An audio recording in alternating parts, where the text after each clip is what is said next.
other son to drop him off a washer and dryer. Save him a little bit of money.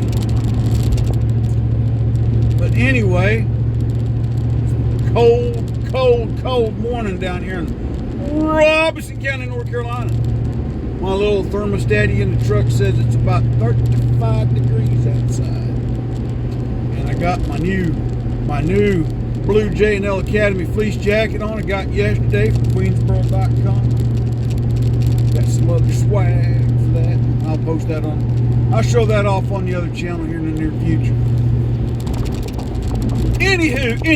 Anyway, that is for you, my friend, Brother Kyle. What I want to talk about, because everybody seems to be up in uproar about it. So I'm gonna start this with, I see both sides of the fence on this issue. So what are you talking about? Apparently, the Gun Owners of America has kind of come out criticizing Governor DeSantis of Florida, along with several other Second Amendment advocates,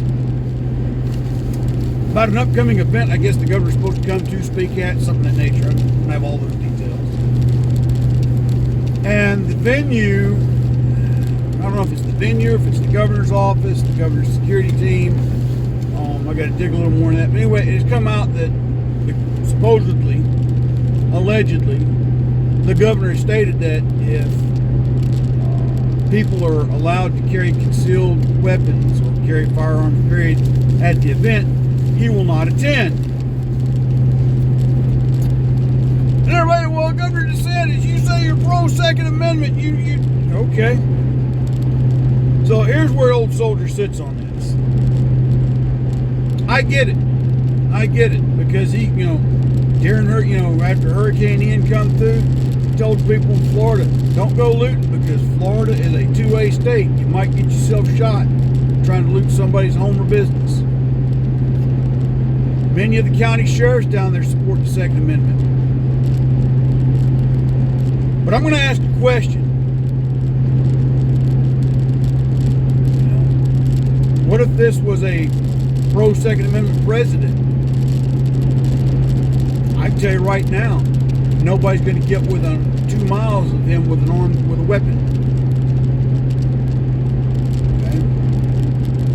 I'm exaggerating, but inside the venue, nobody's going to come in that building with a firearm other than duly designated law enforcement security personnel and Secret Service.com. Period. Over. Out. Finito. So, why would we expect anything else from a sitting governor of the state? Whether you like Ron DeSantis or you don't. Okay? And as a gun owner, I'd be a little perturbed too, though, because he has, many of his campaign ads have supported the Second Amendment, the right to bear arms, to keep arms. But at the end of the day, he has an obligation to all the people of Florida, not just gun owners. And you're saying, Old Soldier, what are you saying? Are you? No, I said I see both sides of the fence. Because as a proud American, Second Amendment supporter, and gun owner, and someone's got an unconstitutional concealed carry permit, I don't believe it. But that's another story for another time. Yeah. But at the same token, I look at it from a governing standpoint. It's a big security risk in a venue that, let's just say the venue's going to allow 500 people inside.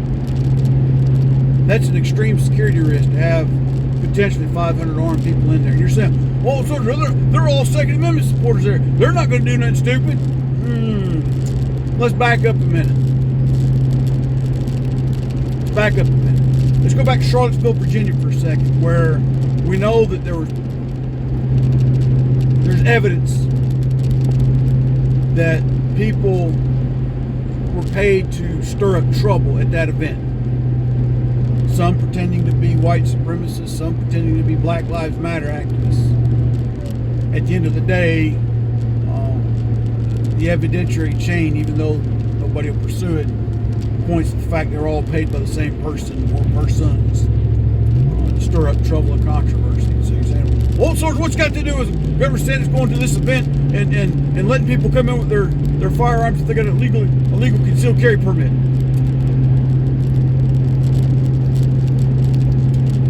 Much of the theories of January 6th that event was infiltrated by the opposition. What makes you think that this wouldn't be? I'm going to tell you right now, all it takes is one cracked pot, loose in the head, all, mental issues, full firing to get one crack shot out. So let me phrase that. All it takes is one cracked pot to get one crack shot, and now Florida's without a governor. Now you're saying, let me the gun order. Yeah, I'm saying it. If I was the governor's security team advisor, I would advise the same thing.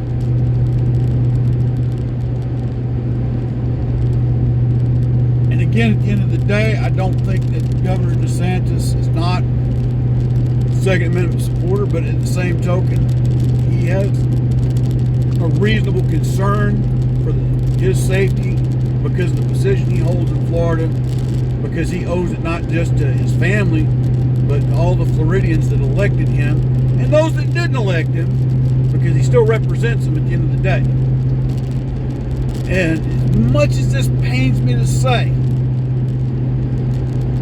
I lend the same support to Roy Boy Pooper Scooper if he said the same thing at an event here in North Carolina.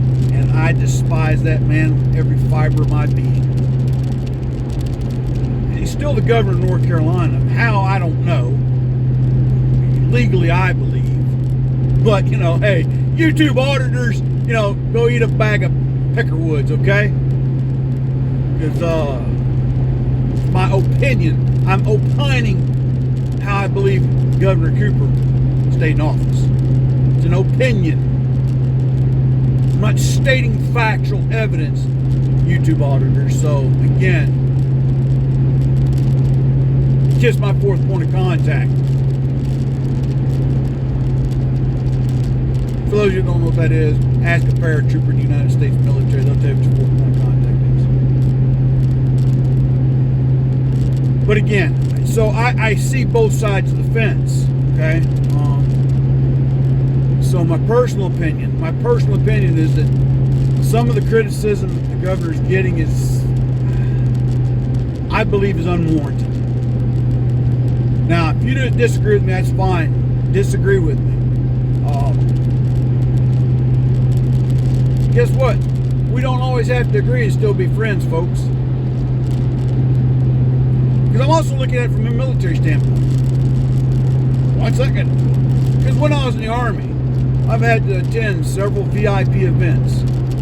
Everything from the Secretary of the Army to a senator, a governor, some of the most famous four-star generals that have served in the Army. Okay?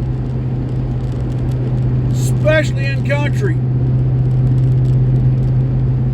We'd go into a certain event, you had to make sure your firearm, your weapon wasn't loaded. Of course, their whole thing was make sure nobody has a negligent discharge while the general's speaking.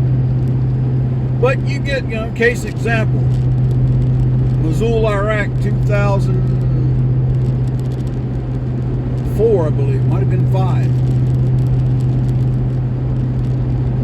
When that sergeant felt that his belief in Islam was higher on the totem pole than his allegiance to the United States of America, threw a grenade in the mess hall.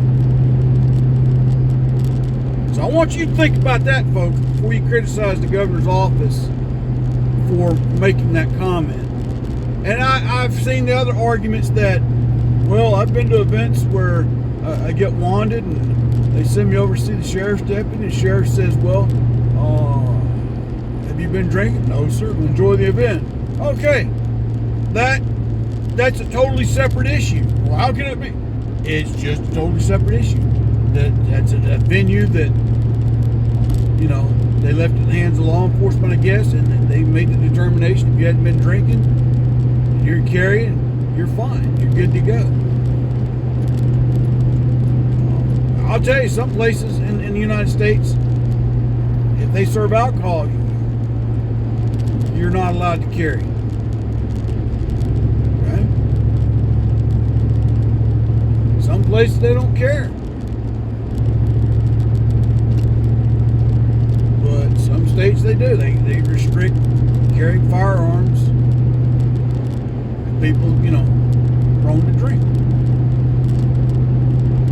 So that's just my 2 cents worth on it. Don't rake me over the coals too hard, folks, because again, I get both sides of the fence. But at the end of the day, I'm going to kind of lean to the security concerns of the governor's office. Why? Because I like Ron DeSantis. There's some of you out there probably don't. You know what? That's fine. I don't like Donald Trump, but I thought his policies were pretty darn good. And I think he got the raw end of the deal at the last election. I don't have to like a person to respect their policies or how they govern. Okay? Now, if they could clone Ronald Reagan, I'd vote for him in a heartbeat. But sadly, they can't. Even if they did, it would still be the same man. Okay? If I had to do all over again, I'd still vote for Ross Perot before I cast a vote for George Bush Sr. If I had to do it again, I don't know if I'd vote for the second George Bush, but that's neither here nor there. So, again today, folks, stay safe, stay vigilant, keep your eyes open, keep your ear to the ground, keep your neck on the swivel. Stay armed and stay vigilant. Until then, my friends, God bless, take care, stay safe. It's your friendly neighborhood old soldier. We'll talk to you later.